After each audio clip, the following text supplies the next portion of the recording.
来自这个塞尔维亚的选手啊，他呢年龄是27岁，身高1.76米，体重呢是70公斤。这是他 CKF 的首战，他其他的战绩是6战3胜3负。现在呢，这个沙依兰啊，他呢年龄是23岁，身高1.74米，也是70公斤。沙依兰的这个选手的话，在 CKF 的战绩是非常好，3战全胜，啊，是我们第5届 CKF 联赛70公斤级的冠军。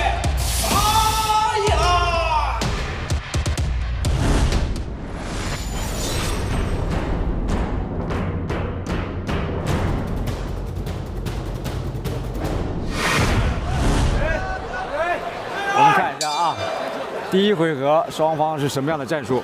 中国队，中锋，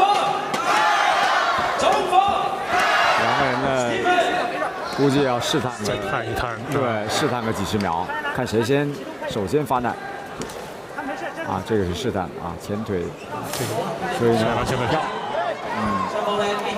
似乎沙依兰已经找到了这种应对对手的这种感觉，对，非常自信、很放松了。对，沙依兰呢，现在啊，慢慢的进入状态。刚才啊，他等的多了一点啊，这个判断有点不是很准。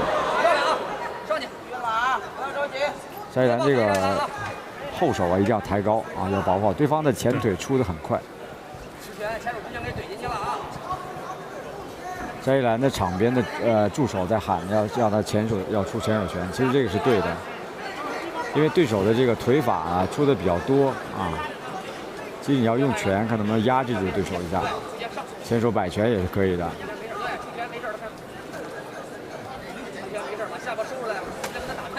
对，这个后手的后腿的低扫，这个机会找到了。他扫的这个位置就是刚刚在这个膝盖上面一点，这个位置就特别疼。这个大腿的外侧有2个点，一个是膝盖上面一点，大概1拳的距离；一个是胯下面1掌，就是就这2个点的话，如果被扫中是很疼的。对手都是前腿，他这前腿的杀伤力啊要差很多。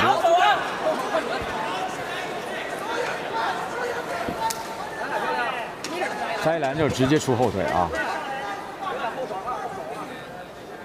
这2个啊，我就说，如果是不打摔法，很可能是要拼在拳上面，因为双方对方前腿的比较快。双方其实给出的空间和这种打法都相对比较保守，都是试探，在找破绽。对啊。因为呢，这2个人还是比较忌惮对方的这个重拳啊。这种有点漂亮，这个其实没问题。对方啊，这个重心是对，因为呢你是对方呢在摆拳的时候你是扭头了啊，不是故意击打你的后脑。但是呢，这个沙依兰刚才是遭对手一个摆拳的迎击啊，被击倒了。看来第一个回合都很难说出谁有优势。这个就非常接近，就很难判啊。沙依兰啊，我觉得其实他的这个2个人摆拳出的比较多，这个很有可能2个人现在这个情况，我觉得直拳的话效果会更好一点。其实双方在整个情绪控制，在整个节奏的控制上，都是在相应想把比赛往后拖，再找对方的整个这种。2个人呢，就是说都找这个重击的这个机会，我觉得有点过于强求了，因为呢，你前手没有这个试探。很难的话，直接找到非常好的距离，非常好的机会。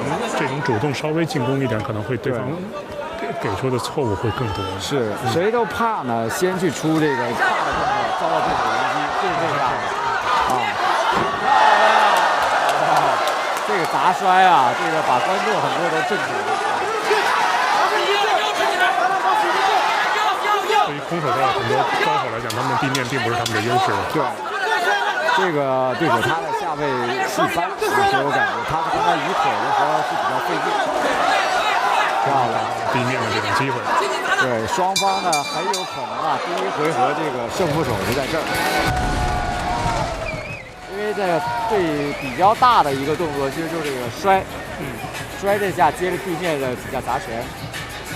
有一个的话呢，沙依兰是被对手的迎击，但是等于半打半推啊，半失去平衡啊，也不是完全的击倒。所以第二回合更好看啊，我觉得第二回合更好看。对方啊，像一个面口袋一样被举起来之后，然后咣的一下砸在地上。我觉得对塞尔维亚斯蒂夫来讲，他的整个空手道的特征非常明显。那他就是练空手道这种，对他站的就比较直，身体比较直，有点后仰的意思哈。腿也踢得直，对然后像劈腿啊，像这种。因为空手道呢非常讲究这种快进快出啊。他的移动啊非常好，因为空手道呢这个很多啊都是要去打点的那种。啊，他非常讲究打中对手，而不一定是重，但是他就点击的速度可能会快啊。但他这个站架明显是改良过的啊，很多空手道站他是有点后仰的意思。中锋，所以呢，沙一兰要找到这个对方的头部不容易。你看，对方的这个前腿的话呢非常贼，而且速度很快。你看。被人说中了，漂亮！上这个位置啊，距离就不是优势的。上位选手非常注意一点的，其实要用肘要控制对方的胯。其实是从这个角度来看呢，这个沙一兰做的其实还不是特别好。但是对手的话，他胯地面也不是他的优势，对，所以他可能在地面上比较弱。对，他可以就砸拳，因为。力量还是来自于空间和他的整个这个挥臂的这个实力。因为呢，从站立啊，他的打击和地面进行击打或者进行降服、进行攻击，你都需要空间，对吧？只是说站立的话，我的自由空间更大。哦，漂亮！这个史蒂芬啊，挨了这2个记重拳啊，结结实实的吃了2记重拳，然后呢，现在被。压的下位是一个南北压制的位置，而且史蒂芬逃脱，他可能未必是他的特长，他不太会，对，地面他地面的准备很少，我觉得他很有可能啊，有可能会被这个裸脚。沙兰绝对不给他任何一个机会让他站起来，对，可能也许在这儿就解决了。我们看沙一兰的柔术啊，看沙一兰的柔术，因为呢，这个。一条腿插进去，对手的这个力量很好，控制他重心。对，这里呢可以击腹。对，这个沙一兰很聪明，他把这个对手啊往擂台中间移，分开了，这样。对，然后呢要把腿抽出来。好，就肋骨露出来了，打肋骨。击打主要骚扰，对气撑，这个位置对方就危险了啊！这个史蒂芬在这里，我们看一下，因为现在可能还有2分钟左右的时间，但对方力量很大。对。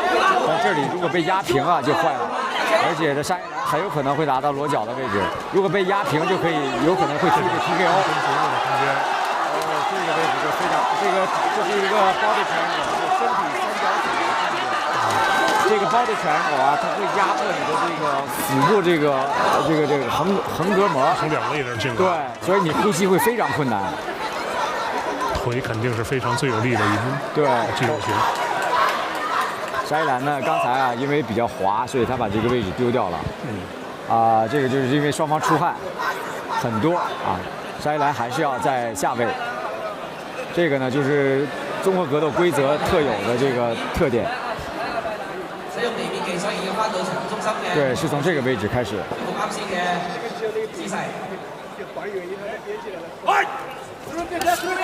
这个呢，就是阿福老师给的就很有经验，因为刚才啊，上位选手并不是拿到一个很优势，这个位置是降服不了的。这个位置他应该早松，因为双方重心都没有控。对他这个位置的话，我们叫断头台的把位，但是他这个把位首先第一就很浅。啊，他这个位置几乎是很难完成，就是即使黑带过来的话，可能完成这个白蓝带啊，就应该可以啊。因为用我的比较通俗的理解，就是因为双方重心都很高，所以他可能锁不住，是不是这样？对，因为呢，就是对对方的控制不好，因为我们做断头台要搂住对方的脖子，要控制对方的脖子，因为你这个重心很高，你可以自由移动。而且我也可以过来抓你的手腕，啊，很精彩啊。我觉得沙一兰啊，他的这个战术变化就对了，就那个时机，我觉得就是说要下前摔可能是更好的选择，因为通过第一回合很明显对方的地面的储备不是很好，对方的腿法很好，对方的对距离控制很好。如果你贸然的冲进去出重拳的话，对方的拳的可能被对方反击。我觉着中国应该在这个职业搏击这个行业上，应该有一个更加深度的开发，对，一个持续的发展。对，这样呢，我们整个非常有意思。对这个行业啊，能够这是一个很阳光、很刺激、很男人、很男性荷尔蒙的一个行业啊。当然，很多女子的这个比赛啊更精彩。下次我们希望也能够安排这个女子比赛啊。因为女拳手确实这个相对来说比较少一点，这种格斗练出来的身材啊，她不笨，没一点肥肉。对，因为她这个肌肉是功能性的啊。所以你看，像现在双方使用的策略来讲，其实塞尔维也是很聪明，因为他在这方面控制空间了，他不主动进攻，他在保守打法、出腿、出拳，给出空间。在这时候，看看塞尔维也在找破绽，是不是能够进去？他的史蒂芬这个现在弹踢啊什么的，这些都是在控制距离。他怕这个沙伊兰扑的。沙伊兰很聪明啊，他不着急扑你，因为我站立并不是说我打不过你，我很吃亏。其实这个跟我们打篮球有很多关系，空间、节奏、时间、策略，这都是要对，就是出其不意啊，攻其不备，这个是。有的时候悟性高的可能在很年轻的时候就领略东西，但有的人就是打到一定程度，对，光比体能，你的对手体能跟你是差不多的，这就靠策略和头脑了。就是说我们对开不开窍的时候，我们说的比较通俗一点啊，其实就是说你灵不灵，场上的变化，这个因为你一定要思考。啊，边打要边思考，要不断的去观察对手，要去判断对手，这跟下棋其实是差不多的啊。其实像这种组合的动作，拿脚去试试，拿拳去，他看一看是不是能够进到身，这都是一个组合，一个连贯完整的。对，沙伊兰呢，他身体条件特别好，他摔法特别好，我觉得他的短板啊，其实就是他的拳腿结合上面啊，尤其是这种主动进攻，他对自己头部的闪躲做得很好，他下前这下特别快。对手呢拿到一个断头台的把握，但是呢这个位置的话，我觉得要做成沙伊兰啊，应该是比较困难，应该能调整。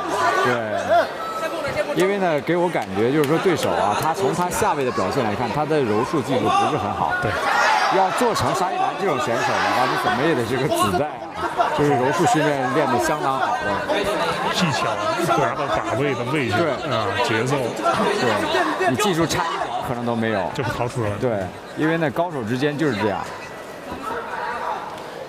不是说那么容易呢。你就是说这个照葫芦画瓢就可以做，这是不可能的啊。对你们练柔术来讲，很多是不是给出一个肩膀，给出哪个位置，给出几公分，给出甚至我们能感觉到，就是说这个拿没拿住，对，拿没拿到，或者对方这个把位有没有危险。你必须要有这个，否则的话，你可能就不知道这个是陷阱啊，还往里踩呢，还往前走呢，你一下就掉。有的时候知道的时候已经晚了。真正的搏击看来是跟任何职业体育都是这样，细节决定胜负。是的，这个呢就是要靠平时的训练啊，高水平的训练积累。有的时候这个挣脱，我觉得可能就是差那几两劲，你挣脱出来，就像举重举到极限一样。因为有的时候呢，确实你也难受，这个位置肯定不舒服，但是呢，你能挺得住，尤其是脚技它不疼，脚技它并不疼啊，它不像关节技，所以呢，在不疼的情况，有的时候它一定要挺，它打死也不翻。对，现在双方策略都很明确，一个要逃脱地面站立，一个要进入地面。沙伊兰啊，后面我觉得应该再好好练练拳啊，他的拳法不一般。你看这两下又中了，他呢就是说自己头部的闪躲之下就慢了，而且他是大摆的机会了。大摆拳的时候啊，太明显了，漂亮。下面宣布本场比赛结果，红方选手最终获胜。